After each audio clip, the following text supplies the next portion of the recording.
This is our story. It's the story of our friend, Betsy. Betsy Fry. Superstar. And we're going to tell it our way. Do you get me? Girls' way.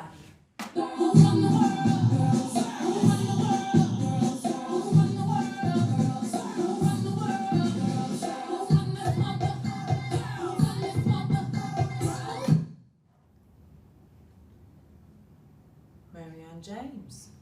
That's me, Harriet Skelton. Yours truly. DJ 5 shillings. Superstar DJs, here we go. Alright then. Now you know our names. Let's get on with the show. Nice intro, Shills. Who run the world? Girls. Who run the world? Yeah, naturally, yes. Ready, Marianne? 5 shillings. Yep. Alright then, ladies, if you please. Let's do this.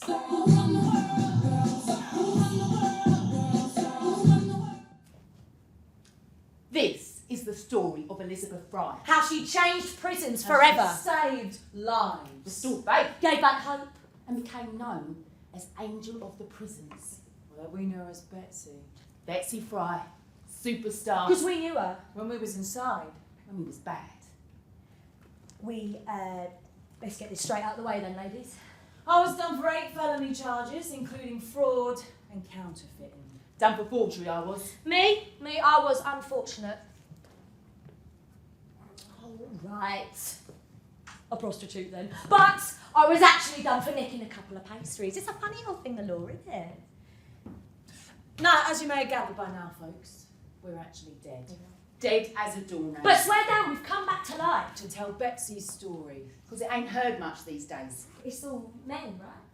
Tell them a bit about yourself, Shill, then they'll get the idea. Me, I love to dance. I do. Ballroom dances, gallant, the Viennese waltz, the polka, the tango, you name it, I've danced it. I've danced them all. Night through till morning. Soldiers, dandies, fops, charmers. They were devilish bastards too. I enjoyed them the most. I've danced with everyone, all right? I'm a party girl. I stay up forever.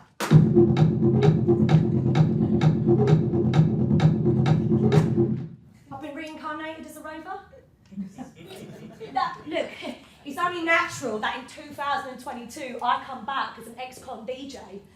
Go, yeah, historical inaccuracies. Oh, and please note, peeps, this is a female-only set list. Of course. We good? Yeah. We've got a very intelligent and refined audience in here today. The early days of Betsy Fry. Wait. What? Well, they're bound to ask. Oh, where's Betsy?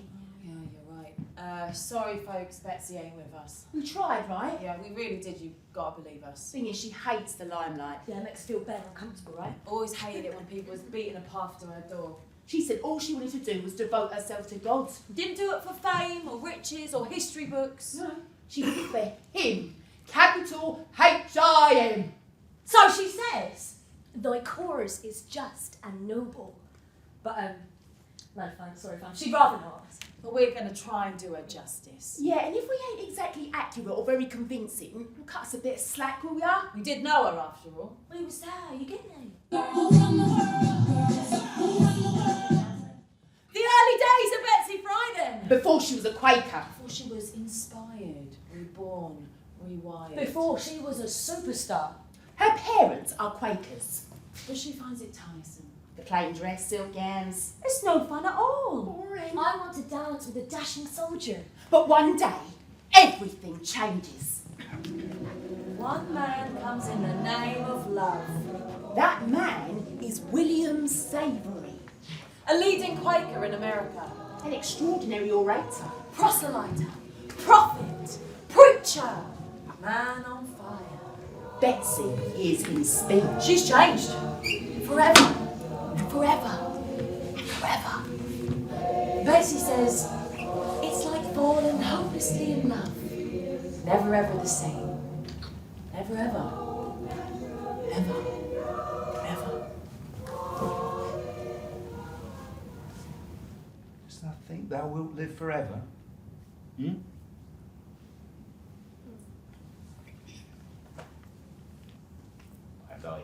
Thine ancestors live forever? They among us?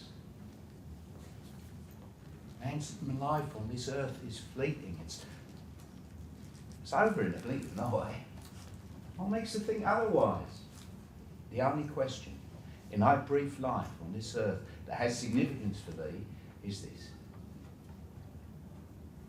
Who dost thou think thou lovest? Ask again. Who dost thou think thou lovest? Once thou hast answered this question, thou must know it was born this way. That thou art no longer lost in the dark woods like children gone astray. The light pours out of thee. Nothing will tear thee apart. Nothing, I say, will tear thee apart from the Lord's holy hand. Amen. William Savoury speaks for 2.5 hours. But Betsy gets it. Right there and then. He's asking us, who do we love? Who do we serve? Who do we want in our lives? She's asking herself, are you true and honest, Betsy? Do you have a meaning, a reason for your life? The time is right. The sun is out. Blue skies beckoning. So I'll ask you again, Betsy. Who do you love? Who do you love? Who is it? It goes round and round in her head. And she doesn't quite know it yet, but she doesn't want this love to ever stop. Betsy says, it's like a refreshing shower on parched up earth. She's changed. Forever. Although she doesn't quite know it yet. But she feels it. She feels something. Something inside. In the heart. It's close, Betsy.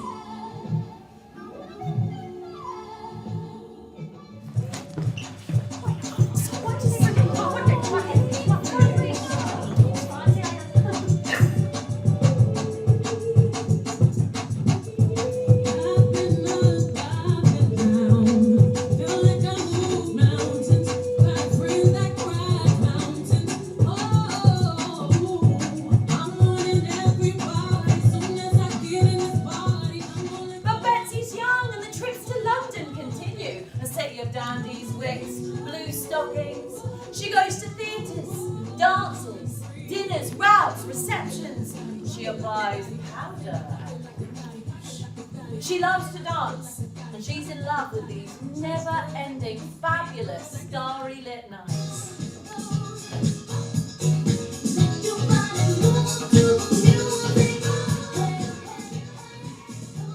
I feel quite pretty for me. But to have my hair in the fashionable Grecian mop of curls with a bunch of feathers to the front. Oh, my hair is dressed, so I feel like a monkey. But, oh, what fun is dressing up! Even if Father thinks it's frivolous to the extreme. You are silly, Father. It's absolutely, wonderfully meaningless. Time to dance. Oh, why are men so vacuous when they dance? All they talk about is themselves. But a little flirt with a handsome soldier never did anyone any harm. Time for play! I do admit to a moderate interest in the dramatic Bluebeard or female curiosity. Well, there's nothing on the stage that can exceed it. I mean, there's acting, music, and scenery to perfection.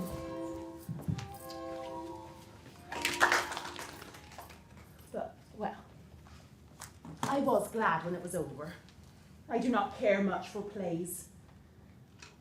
Time for bed. The truth is, I feel a little empty. Who do you love, Betsy Gurney? Who is it? Who? She's tempted. by superficiality, by fashion, by the bright lights in the big city. She strikes a pose in the ballroom and struts and swaggers. And always a man is there to offer his hand to her as they glide across the dance floor. But emptiness knocks on her door late at night. And loneliness waits outside the door too. She's in a mess. Doesn't know which way to turn. It's all upside down.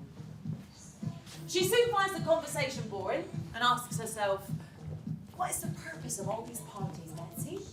What does it mean? Does it mean anything at all? She's unimpressed. She wants more inside. She knows it when she looks up at the sky and the sky doesn't move on, it doesn't change, it just returns her steadfast gaze. She's changing. She knows it. She's been walking around in a disguise. She's a different person now. And she makes up her mind.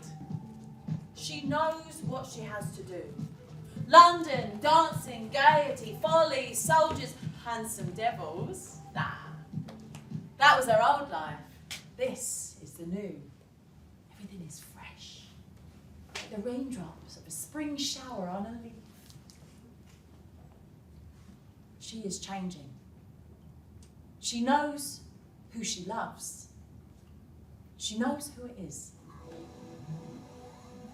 From this moment on, Betsy will only use the plain language thee and thou form to everyone. And in the meantime, well, life goes on. And Betsy's got an admirer. This is Joseph Fry, tea merchant and fellow Quaker, an all-round nice guy. As we'll soon see, Joseph woos Betsy non-stop. But she finds him a bit dull, so he gets a bit sulky. We have been friends. We have talked long into the night, and I have still rolled in the morning sad at heart.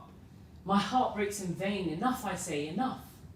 Art thou displeased with me, sweet Joseph Fry? Displeased? The very opposite. I am only too pleased that I cannot, must not, continue talking with you long into the night. It is intolerable. My heart cracks into pieces. Why? Dost thou find me dull to talk to? Fie, Betsy, you play me like a cat with a mouse. You must know what I mean. My eyes, they give away all of my secrets. Look, they say, look.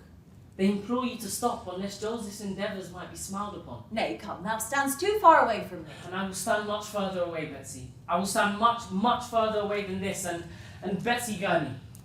Joseph? The next morning, I will leave a gold watch in the seat in the rose garden. If you take the watch, I would have it as a sign that you would have me as a husband. If you leave the watch, I will leave that afternoon and never return. Stay a moment, my petulant and hot-headed sweet friend. I must ask thee, could a married woman have any other vocation than just a man's wife? If she were my wife, yes.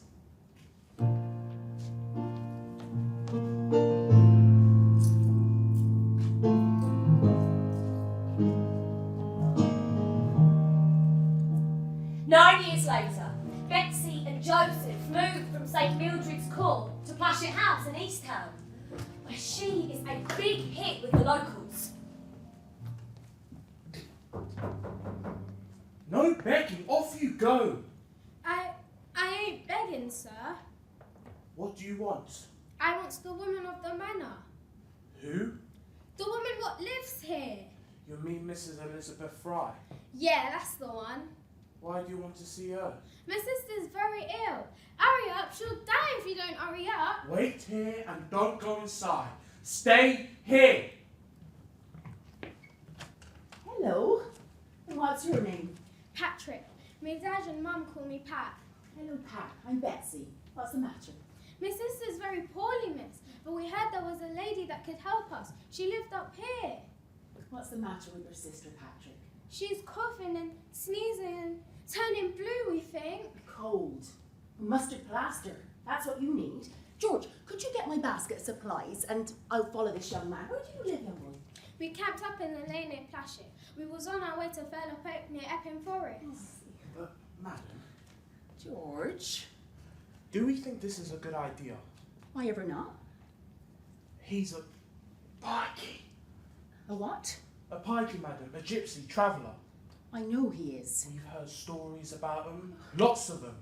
What kind of stories? They ain't like us. They got their own rules. Savages, some say. Doth thou think the gypsies might eat me, George? I'd rather you not speak like that, madam. It's upsetting. George, stop it. I am going. Shall I tell Master Joseph where you are? If thy likes. Though what use he thinks Master Joseph will be, I do not know. He wouldn't hurt a fly. Word gets out. The woman in the manor is a good lady. She'll help you. She's got a stuck-up lick ass of a butler. But she'll help. Romany wanderers, Celtic colonists, they all love her. They call her our madam. And soon she's a regular visitor. Betsy sits on the steps of the old gypsy caravans, many of them falling apart, although not as bad as the old cottages on Irish Row in Stratford, with their windows stuffed with old rags and pasted with brown paper. And she talks to them. She hears the offences the women have been convicted for. God, she's well shot. The crimes are trivial. She shouldn't be surprised, they tell her. There's 222 crimes a person can be sentenced to death for. Kiss my Romany ass if I'm lying, one of them says. 222 crimes. Including being in the company of gypsies for more than a month. I believe, right? And meet a gypsy on the high road. Keep company with him or kill him. The penalty is the same. It's a death sentence. Betsy don't know all this yet, but she soon will. Now, what else did Betsy do in East Ham? Oh yeah, just a few little things like set up a school for the poor girls, organise a smallpox vaccination. Now she does the vaccinations herself and gives out clothing, food and medicine to the poor and starving, and all this whilst raising 12 children. Respect or what? Now, before we go any further, we have to give a trigger warning. Some audiences may find the following scenes upsetting. Yeah, but not half as upsetting as those who was actually there.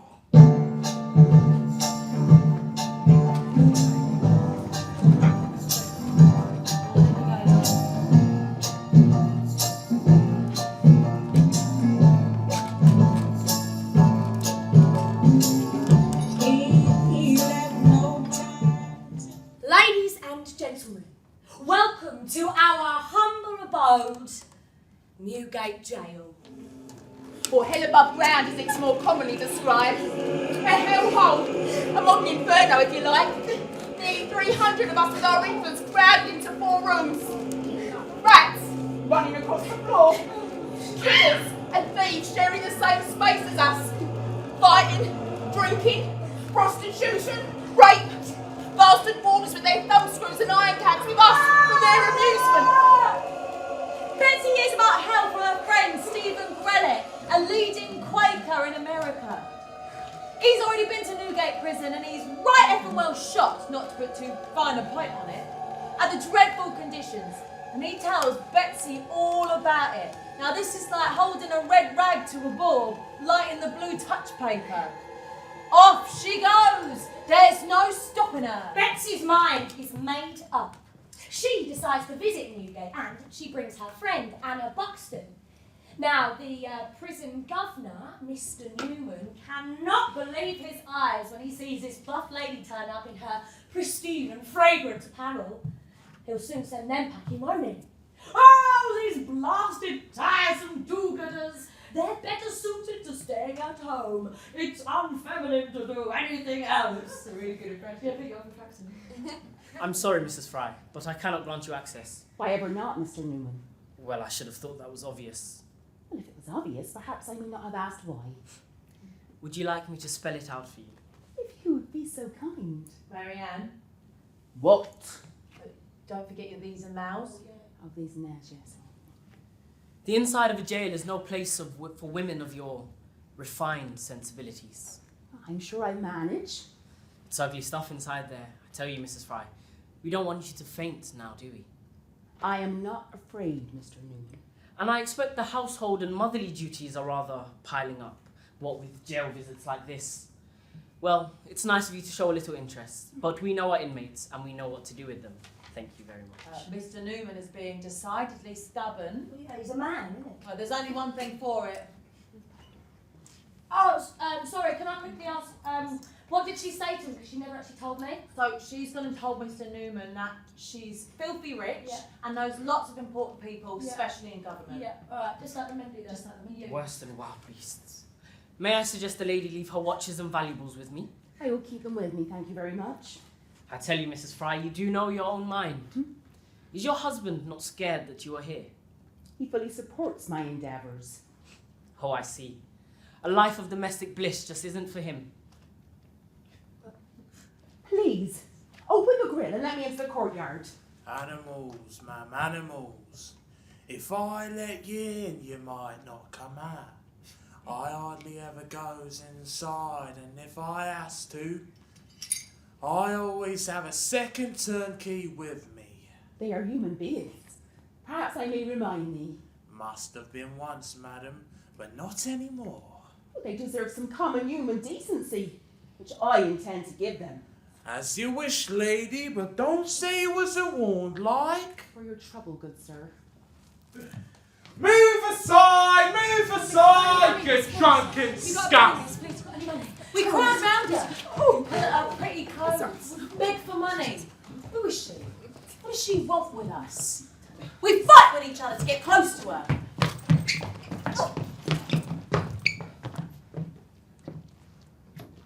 Oh. I asked you, lady, and I need the clothes for another child. This woman, all in white. Not afraid, but calm and still. She tells us she's a mother too. She says, what can we do for your little children? What can we do for them? Have they no choice but to follow in your footsteps? Become a criminal, a thief? No, she says. They are blameless, are they not? He was born in here. Can't feed him. All skin and bones. What can I do, miss? She can't hear. You have to yell. It's the cold, see? All of that pus coming out of her ears. Lice. Everywhere. I can see them eggs. Behind his ears. How do we look after him in here, lady? You tell me that. How? I completely agree. I doubt I could do any better myself under these circumstances. I would like a few hours alone with the ladies, please. Go on then, fuck off! Hey, Marianne! Oh, yeah. Betsy would never swear. Oh, but I would have. May I read to thee?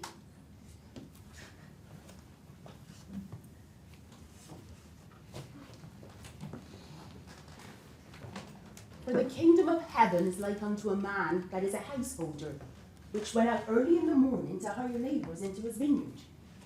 And when he'd agreed with the labourers for a penny a day, he sent them into his vineyard.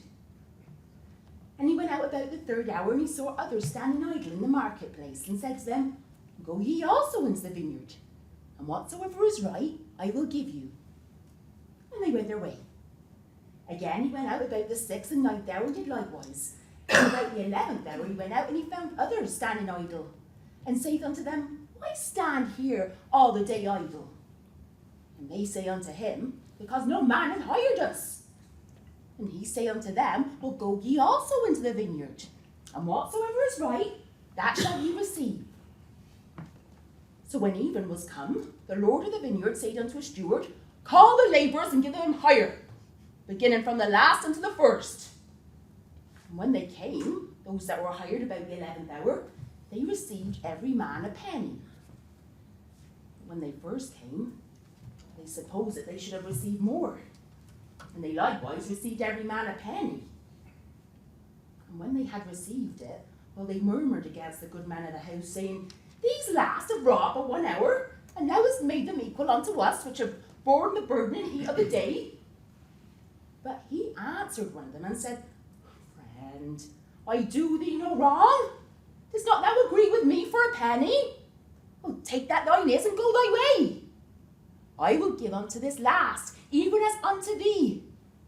Is it not lawful for me to do what I will with mine own? Is thine evil because I am good? Chapter 20, verse 1 to 15. Parable of the workers of the vineyard. Christ is salvation. Your salvation. Everybody's salvation. Oh, salvation, my back avenue. I was in hell day I was born. No one coming for me except the turnkey and his silly little defilers. Hey, Josie, how else would you get drunk as a whore if we didn't pay you for the hideous bag of bones you got in there, eh? Hey, you can always leave a belly if you want to avoid a hanging. Mind you won't have to plead, will you? You tot. Now, if you was really unlucky, and we know one or two who were, don't we? You get placed under the sole care of a man whose key will at any point unlock your door. They used to let the male prisoners into the female quarters at night too. So. Miss, who is this Christ? Christ is Jesus, the Messiah Jesus, the liberator, redeemer, savior. He saves sinners. No goody two-shoes Mary Connor would know. That's right, Mary. Jesus came to save sinners. What? Even it? Has he seen us? He won't hang around long. Yes, that's what the parable of the vineyard is saying. It's saying even if you have sinned for a lifetime, you can be saved. You can always be saved. Why would I want to be saved? Look at me. What do you see? I'm hopeless. For your infant's sake, then. Who cares about us? I'm just looking for my next pot of beer. Give me that, you ratbag strumpet. Who you calling strumpet? You cop a mouse in a minute, you dirty baggage. Give me that. Oi! You say who cares about you? Well, I'm here. Have I left? No. I have stayed. And I will stay longer. What can you do? You're a woman. Men make the rules. Men make the rules, do they? Well, I'm going to make some of my own. Let's see how they like that. What can you do? You mad you are. Well, tell me something first. What does thou need? What do you mean? What can we have in here? What would help? What would help being here? Beer! Brandy! Gin? Wait, let her speak. We want to hear what she's saying. I want to make things better for thee. I want to make thy lives better, if even for a short while. Why do you want to do that? Well, because I don't think I know your name. Martha. Because, Martha, I believe that there's an inner light in all of us, good or bad. My faith brings me to value everyone equally. Inner light? What are you talking about? It means something of God in everyone. She's right. I ain't no animal. Don't care what they say. No, you are human beings. And that was Betsy. First time in hell above ground and unfazed like. She took it in her stride. Yeah. We was, how you'd say, freaking gobsmacked. She really was something special. I mean, she actually wanted to talk to us. Yeah, not like them posh twats who gawped at us daily. Oh, did you know that London was highly recommended to tourists by London guidebooks?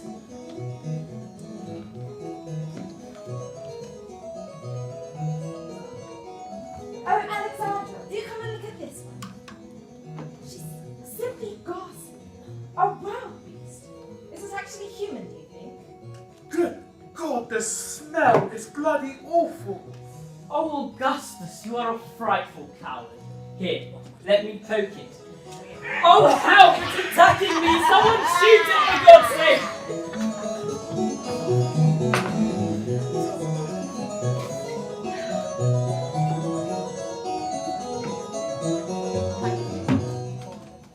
That was nothing.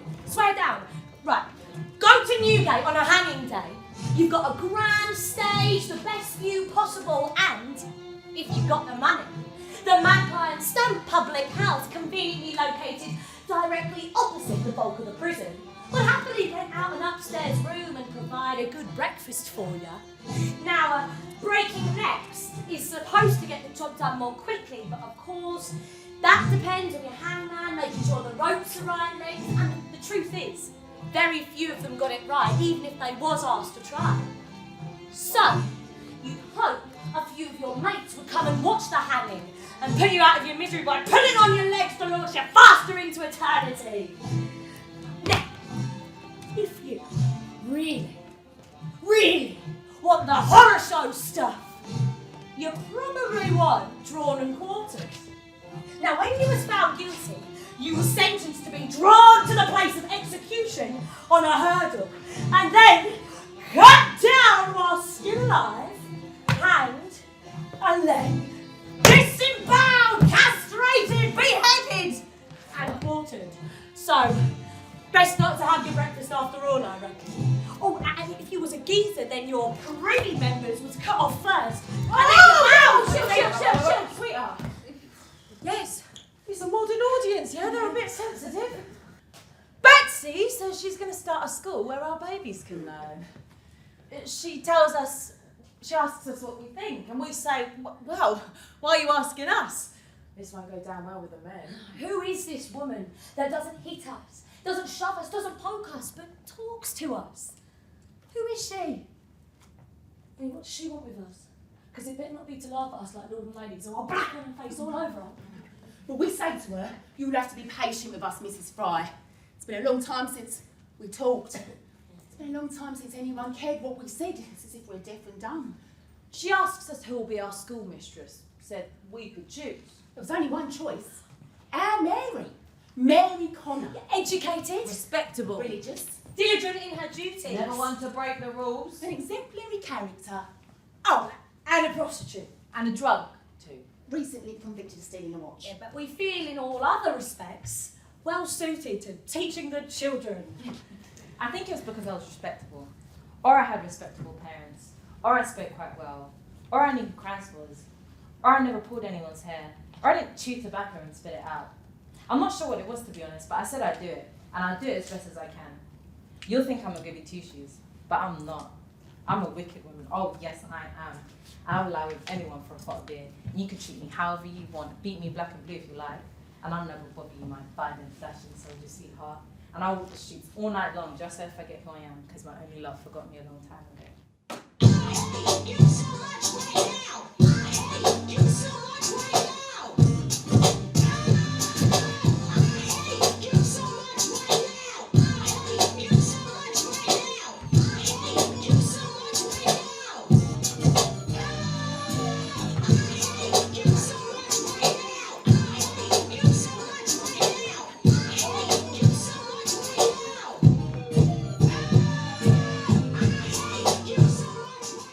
You want history? Facts. How about this then? Mary Connor, daughter of respectable parents, brought up religious, falls in love very young. Seduced by a Gale sneaker. That's a wretch to you. A night at the Cremant Pleasure Gardens and a champagne supper's all it takes. Mr. Charming threatens to lock her up if she comes near him again. Next thing you know, her respectable friends have turned their back on her. Well, because they've heard the rumours. I mean, really, a girl like her ought to know better. Now, destitute and penniless, she joins the women of dubious virtue. In the end, she gives herself up to drink and every imaginable vice going. She gets committed to Newgate for stealing a watch. She was going to give it as a present to Mr. Charming. But she was so good at her job in here as schoolmistress and all that, that the government decided to give her a free pardon. Which was nice of them. Only trouble is, she got TB and died before her release. Life's a bitch and then you die, right?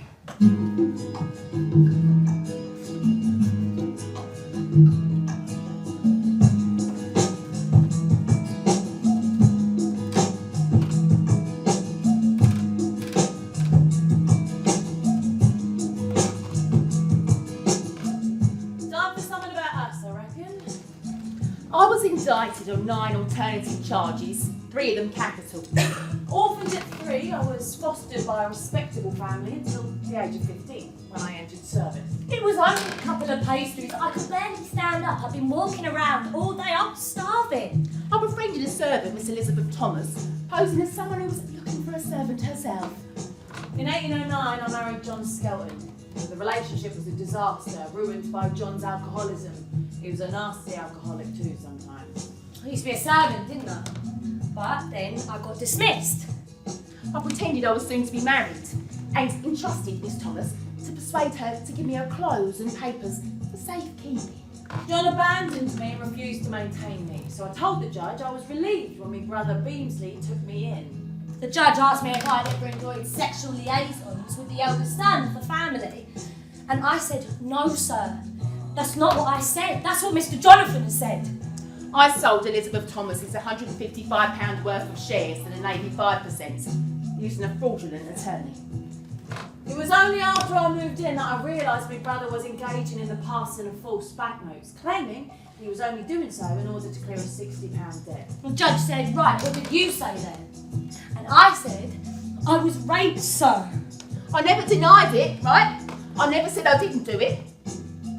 All right, for more than a year, yeah, despite Beamsley's beggings, I refused to get involved. You know what he's my brother like?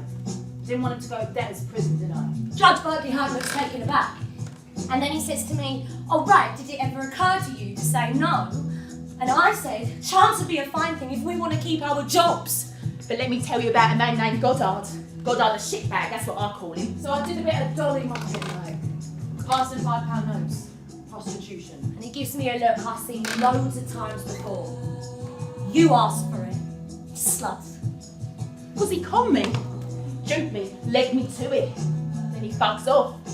They said an attempt to find such a person has been made without success. I said, I bet you didn't look very hard for him, did ya?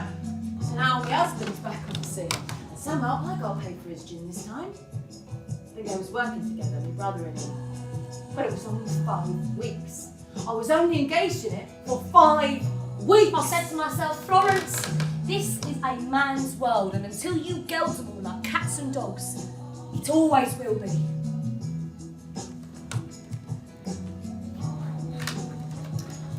All right. Please, can I play Betsy now? Yeah, all right, Shil, but no fighting. Quakers are peace lovers. I know, peace and love, man. Peace and love. Now, if Betsy wants to start a school, she has to approach the authorities. In other words, the men. So, she invites the sheriff, the chaplain, and that lovely prison governor to a meeting. Miss Fry, may I speak plainly? It's a nice plan. A school in Newgate, uplifting, magnanimous. It makes the heart sing and all that. Yes, it does both your heart and mind great credit. I stress great credit, but alas, you do not know Newgate as we do. These women are irretrievable, and there is no end to it. We must contain them. That's all I think we can do. Isn't it, gentlemen? Quite so. Christ our Saviour will surely applaud your courage and sincerity, Mrs. Fry. But I fear simply would not work. And may I ask the learned gentleman why not? Educating the children of prisoners is impossible. They have been raised in a hellish and sordid environment. All they know is violence and immorality. Not to put too fine a point on it, Mrs. Fry, but they are the scum of London. And what do we do with the scum of London? Lock them away and throw away the key. Yes, and in doing so, you throw away their future too. Does that sit easily on your conscience? Innocent, blameless infants. I tell you plainly, it is no role for a woman. I will not let your ridiculous plan proceed. Then perhaps I could suggest an experimental trial. I can assure you, no room can be spared. Well, there you have it. Thou stands by the statement that the lack of a room is thy only objection. Well, I think we do. Do we, Mr. Newman? Do we stand by the statement that the lack of a room is our only objection? We do. Then could the gentleman please excuse me? I shall not be long. Of course. What the hell is that bloody Quaker woman up to? Mr. Newman! Well, damn it, Chaplain, she's an infernal nuisance. No, Mr. Newman. I mean your vulgarities. God hears everything. She comes to us. She tells us the problem. We say, Bollocks! I mean, sorry, ma'am. Sorry. But the men are wrong. There's an unoccupied cell. It means, like, needs slopping up a bit, cleaning up. But Millie was in there last week. She nearly died of young George. I've spoken to the women, Prisoners. and they said you were right, by and large. The women, sorry, I beg your pardon, the prisoners, said to me, Mrs. Fry, we were wondering whatsoever, however unlikely, but we thought we'd just ask. We do doubt it very much. But perhaps the kind gentleman might have overlooked one of the unoccupied cells. Now, we thought this being very unlikely, them having thought of everything, but we thought we'd just ask all the same if it wasn't too much trouble. Thank you very much. I must say, the women sound very polite, don't they? Well, are they saying there's a room available? I believe there is. And you'll take this work on yourself? Yes, I would. Is your husband not being neglected so? When my husband and I married, he promised to allow me to follow my spiritual vocation. And I'm pleased to say he has kept that promise. What a remarkable man.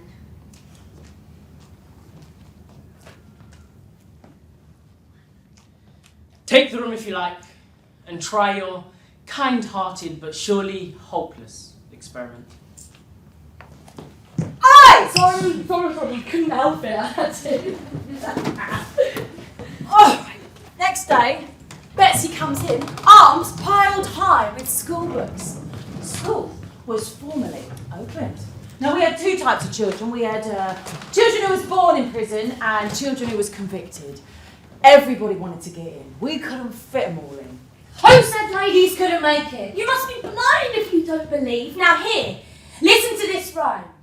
Ladies first, if you please. What with a little touch of ladies first?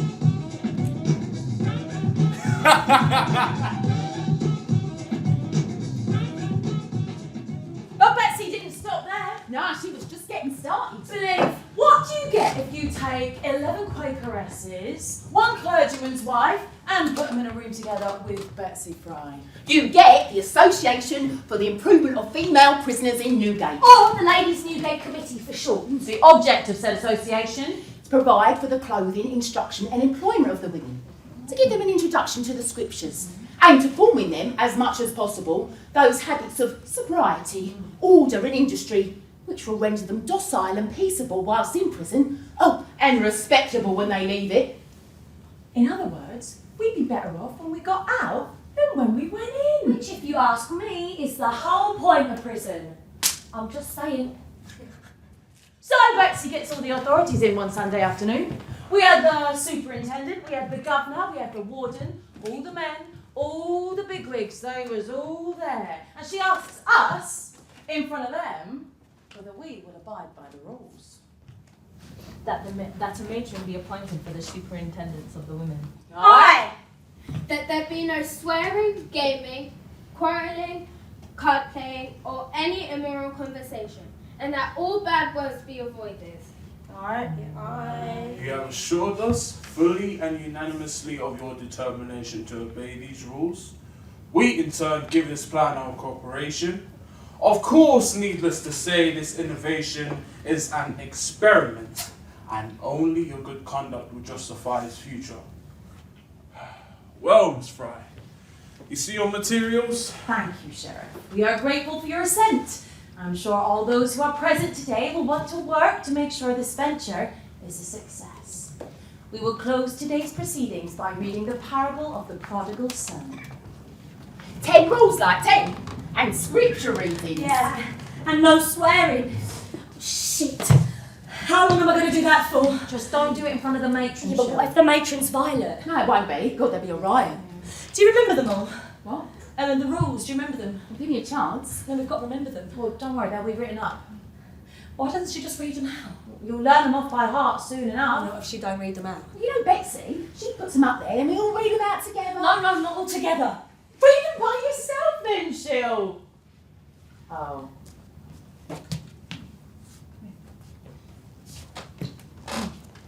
We'll help you. Just us. Yeah? Yeah, I'm a fast learner though. Clean hands and face. What? Clean hands and face, I remember that one. Oh, come here then. No. You look so pretty, Shell. Yeah. Yeah, I scrub up all right, don't I? By spending my time in loitering, gambling and begging, is it not the case that poor wretched women often become worse through being in prison? Right. Yes. Now, if Mary Ann or Florence or you too, Lily, or any one of you were to spend your time in some form of useful employment, such as needlework, well then you could earn some money for yourselves. And if you were very industrious and careful, then you could save a little of your earnings for the day when you left the prison. She could be a bit patronising, could Betsy? Yes, yeah, but she was posh, weren't she? She was used to talking loud and being heard and all of that. She was on our side. That was the main thing. She was a bit like an angel, right? And that's what they started calling her. When word got out, Angel of the Prisons. The committee will add 1 shilling to every 5 a prisoner earns. I am delighted to tell thee that we have our first commission. Wow. A women's clothing store in Fenchurch have agreed to buy knitted stockings from us. Wow. Betsy had another one of those stories for us. Yeah, it was something about trees this time.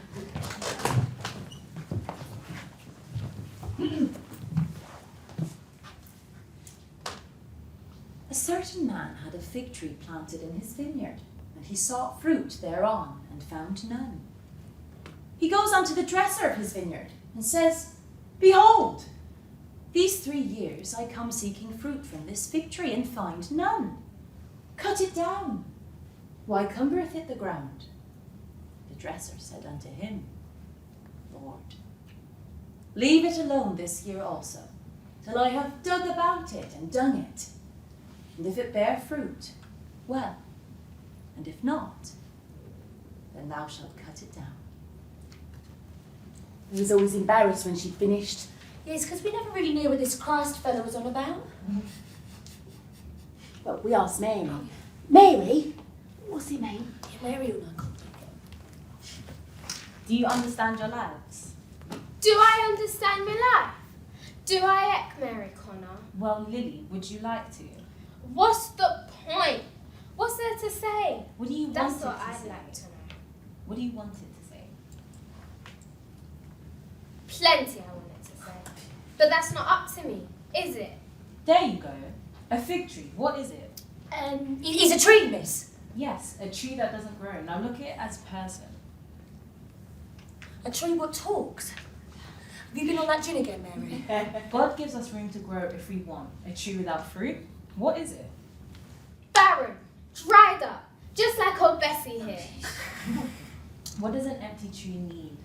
It needs looking after, miss. Yes, we can change if we want to, with God's help, but He won't wait around forever. And don't let anyone decide for you what you want your life to say. And that is why Mary was our teacher. Right, sweet ladies, if you have finished discussing the metaphorical and philosophical significance of fig trees, there's a bloody lot of work to do. I've never seen a diamond in the flesh.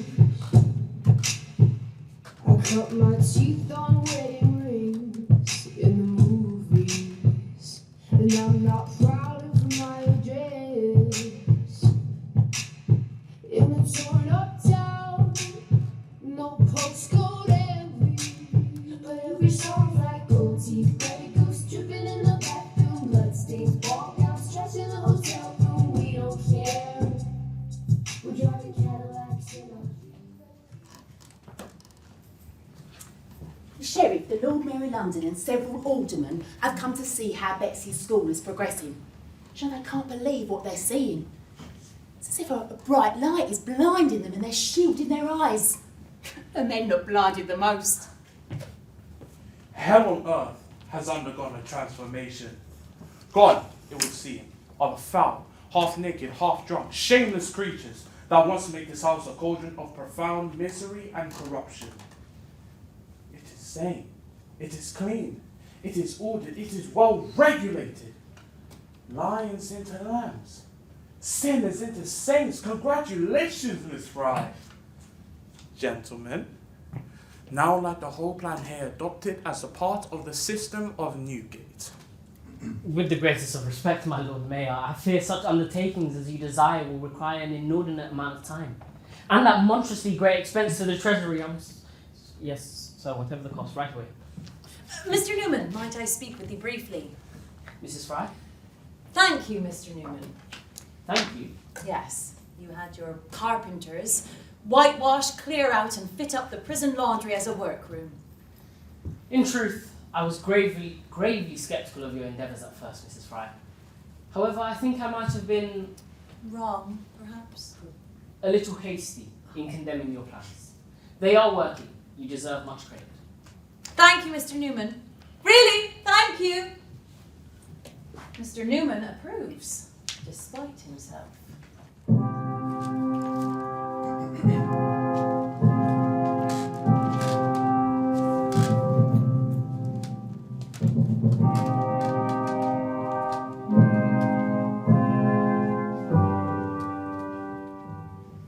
There's an ornate room full of stony-faced men, mustachioed and whiskered to a man. They look severe, forbidding, stern. These are important men, remember, with important things to do. Make way, will you? Out of the way, please. They have a whole world to take charge of. These are the grand jury of the City of London. They make the law.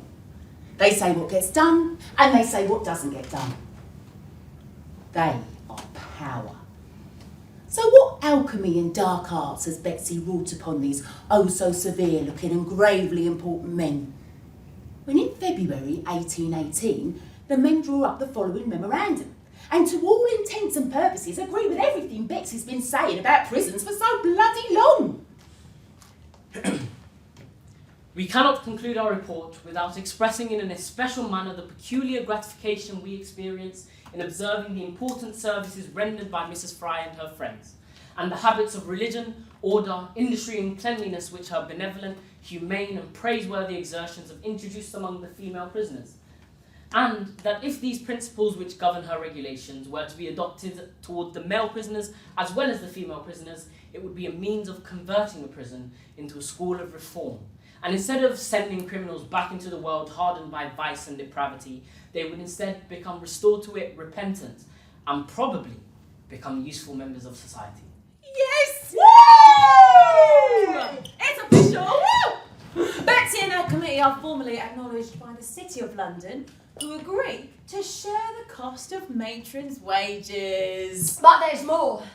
Betsy receives a historic summons. She's called to give evidence before the House of Commons on the prisons of the metropolis. She was bricking it, right? First time a woman ever gave evidence to them lot. Other than a queen, To the most powerful men in the nation. and she gives it to them now straight. Don't mince her words. Betsy Fry, superstar! All together now, ladies.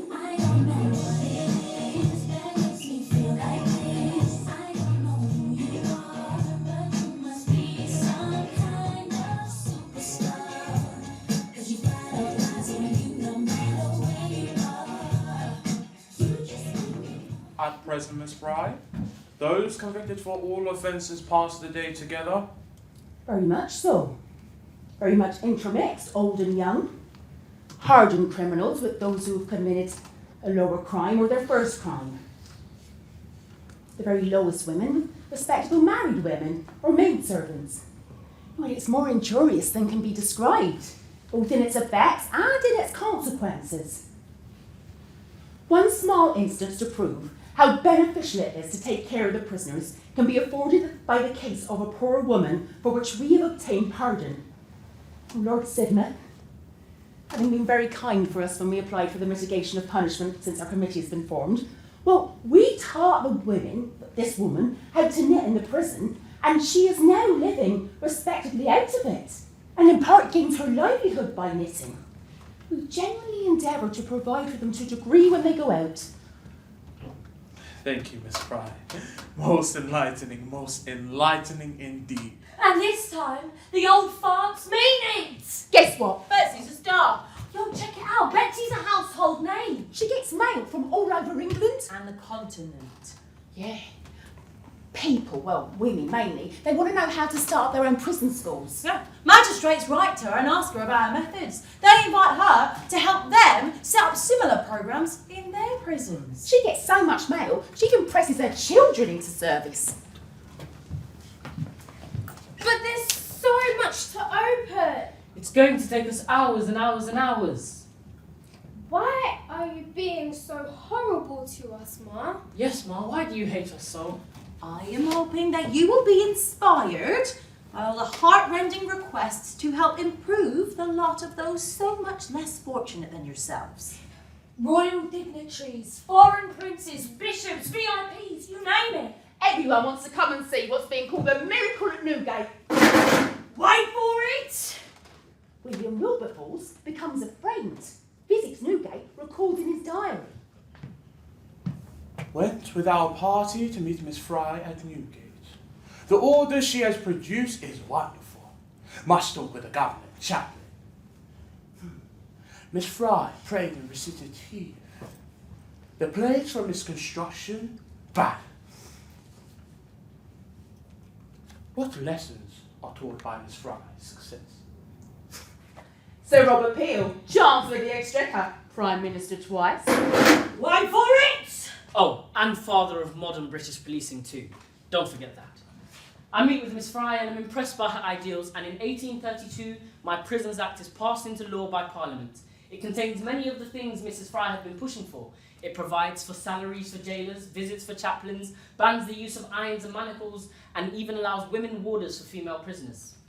Wait for it! King Frederick IV of Prussia decides to visit Newgate. Now, some of Betsy's playing her Quaker friends start bitching about her motives for entertaining royalty, but I would like to know what they'd be doing for people like us. Sweet FA, that's what. Betsy takes the king around, shows him the prison, points out all the improvements. The inmates and the women from the Association of Female Improvement for Women's Prisons in Newgate wait excitedly. Betsy addresses the crowd and introduces the king. Remember that the Lord of Lords and King of Kings is present, in whose fear we should abide.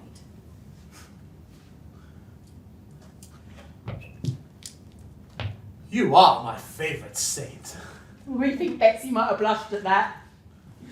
All right, we've saved the best until last. Are you ready? Give it up for the ultimate Betsy Fry VIP, Queen Victoria!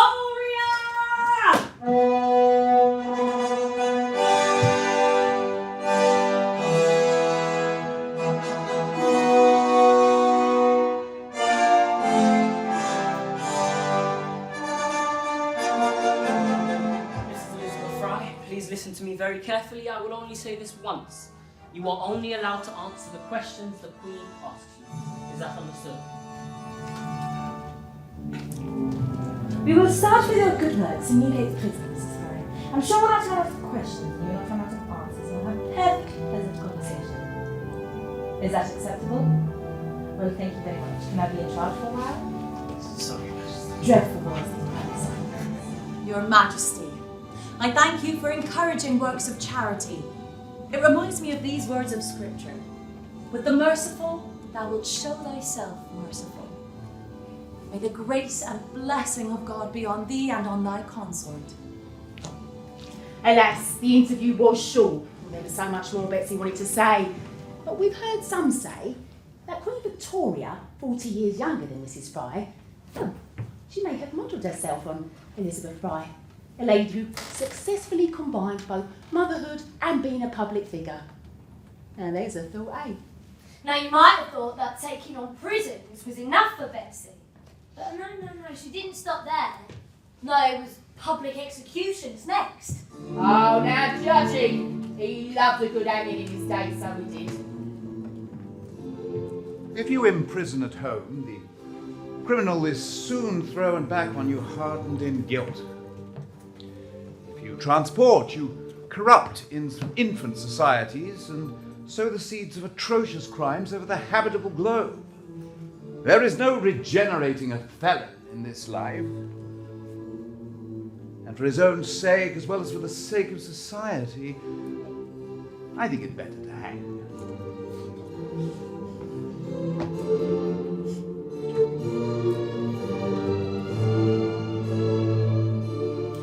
So, of course, Betsy fought capital punishment in her usual way, like a tigress defending her cubs. She used to say to us, punishment is not for revenge, but to lessen the crime and reform the criminal. And naturally, we agreed wholeheartedly. Trouble is, public hanging's big entertainment. Yeah, and the public loves a gory sight. Newspapers lap it up. And everyone thinks it's the only way to get those desperate criminals. So, in the end, there wasn't very much she could do for us. She even appealed to the Home Secretary, Lord Sidmouth, for clemency. While I do feel for these miserable women, and I'm not a cruel or bloodthirsty man, but I am in favour of law and order. Do we want to end up like in France? Anarchy and lawlessness everywhere? A bloodthirsty revolution? No. We are British, and the law is the law. Do you know, just the other week, the prince's cart was overturned by a rampaging mob demanding bread? Good God. So, truth is, she didn't get very far. But there was no one who tried harder for us. Guess our story's coming to an end then. We wish it could end, well, some other way. Yeah, but that's history for you. There's not many happy endings, is there?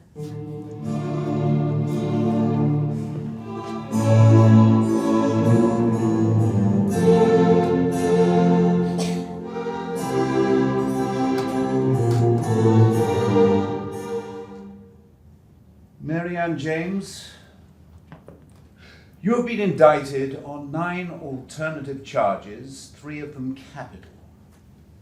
You have been found guilty, and I therefore... I was led into it. And I therefore... But you didn't look very hard for him, did ya? You must be silent. Sentence of death is passed on you. We're now concluded. Bastards! You decide everything, don't ya? Or even the way I die! Harriet Skelton, you have been indicted on 8 felony charges involving fraud and counterfeiting. Yes, yours is a sordid and miserable tale, and I'm not wholly unmoved by its pathos. Undoubtedly, you've had a poor start in life, but so have many others, with a desperation and agony equal to, or even greater perhaps than yours, and I do not see them in this court today. We wish to discourage crime, not see it prosper, and we think that the best way of doing this is to warn lawbreakers. They must know that they will forfeit their lives if they stray into the arms of evil. You have been found guilty. Sentence of death is passed on you. I admit the crime, sir. But I said that I was entrapped into it by my brother, and I was only engaged in it for 5 weeks. 5 weeks, 5 days. No matter. You have broken the law and augmented the path of a criminal. May I ask, are the cases against my brother and husband being pursued? That is not the business of this court here today. If I've sinned, which I know I have, then they have sinned too. Sentence of death passed.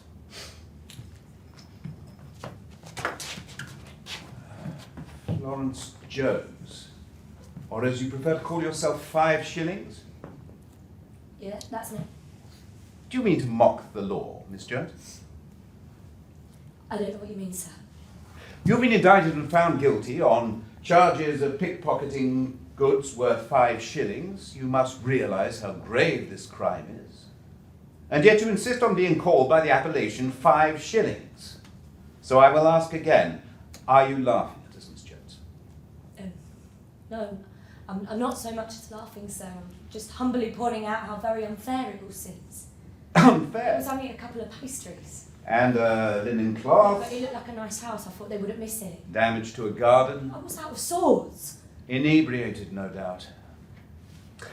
Well, you are a spirited woman, and you speak your mind, and so very young, too. It's a shame. But there you have it. The law is the law. Yeah, well, I hope I go to a better place than this one then. Because truth is, this one's not been very agreeable to me, if truth be told. Yes, The death penalty is a very sorrowful and miserable act, but sometimes a necessary thing. Harriet Skelton, Mary Ann James, and Florence Jones step forward. You must return from this place to the prison from whence you came, and there remain until tomorrow at 9 of the clock. Then from there, you must go to the gallows, and there be hanged till you are dead. May God have mercy on your souls.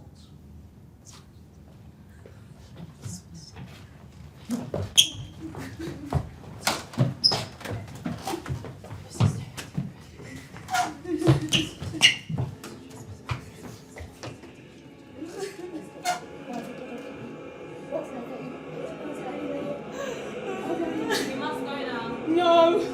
No! No! Oh!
What's the point in calling the police down to the house? There's nothing to see, is there? It's not the black eyes, bruises, scratches, or the obvious stuff. It's the obsession with your every move. Monitoring you, questioning you, accusing you, interrogating you. Every move you make, every breath you take, I'll be watching you. And they say it's love. They say they love you too much. Be lost without you, nothing without you, can't go on. They say they know they've got a problem, babe. They know they've got a temper. It's got to be sorted, and it will be. Promise, sweetheart. And if it's all you've ever known, like me, you believe them. You don't know any better.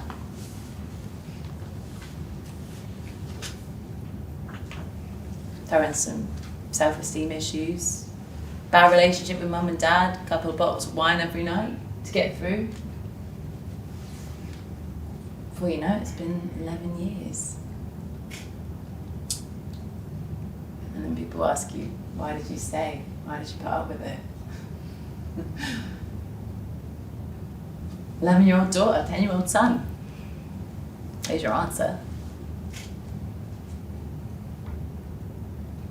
It's funny, isn't it? People never ask men, do they? They never say, why did you stay? Why did you put up with her? They only ever ask women. A couple of days later he said he'd suffocate my kids. And then he gives me Rohypnol and rapes me. Do you know why it's always a knife? It's because you've got to be sure they're not coming back. Because if they do, they will beat you to death with their bare fists. I made sure he wasn't coming back.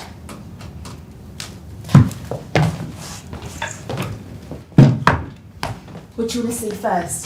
scars on my face. There was one there, under my eye, where he slashed me with a broken bottle. And then there's some here on my body where he scalded me with boiling hot water. He was drunk. I was a kite. Of course he was. When was he not pissed out of his head? And when we both not pissed out of our heads? Drugs and alcohol. Which I paid for, or he'd steal it from me. Him and his army mates threatened to follow me. I said they'd get me sooner or later. And my family, so you do them as well. But you know what did it? I mean, it's not planned. So if it was planned, you'd never go through with it. Too frightened. No. What did it? So after he kicked me in the head, he started kicking the dog around the living room. He killed Sammy. I love that dog more than anything else in the world. He was my world. I punched him really hard and he started going for me, like really going for me this time. Like I knew he was going to kill me. I thought him or me. Went to the kitchen, I grabbed a knife, I stabbed him several times. What happened? I was arrested, charged with attempted murder. Him, 6 months jail term, suspended for 2 years. He walked free from court.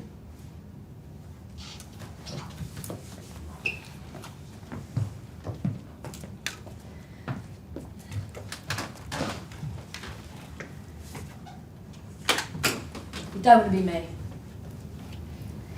Trust me, you do not want to be me, because there's nothing worse than knowing that you've killed another human being. It wasn't even my fault. But still, the voices, like the nightmares that go round in your head at night, saying murderer, killer, evil.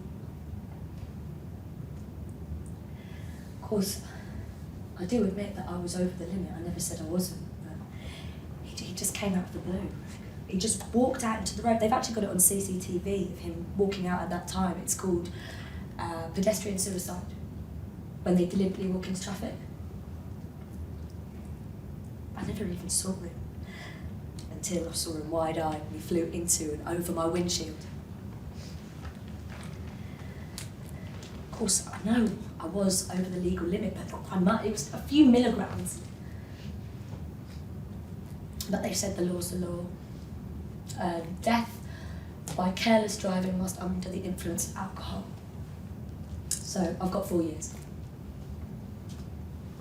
Even though there's CCTV footage of him walking out into the road at that time. God, I would have done anything not to be on that road. At the time, I was actually studying for business management at uni. I miss that. My cellmate's cutting herself. She stabbed her husband. He sounds like a right nasty piece of work, to be fair. She's in it for life. I don't think she can handle it. She's a nice lady, though. Alice.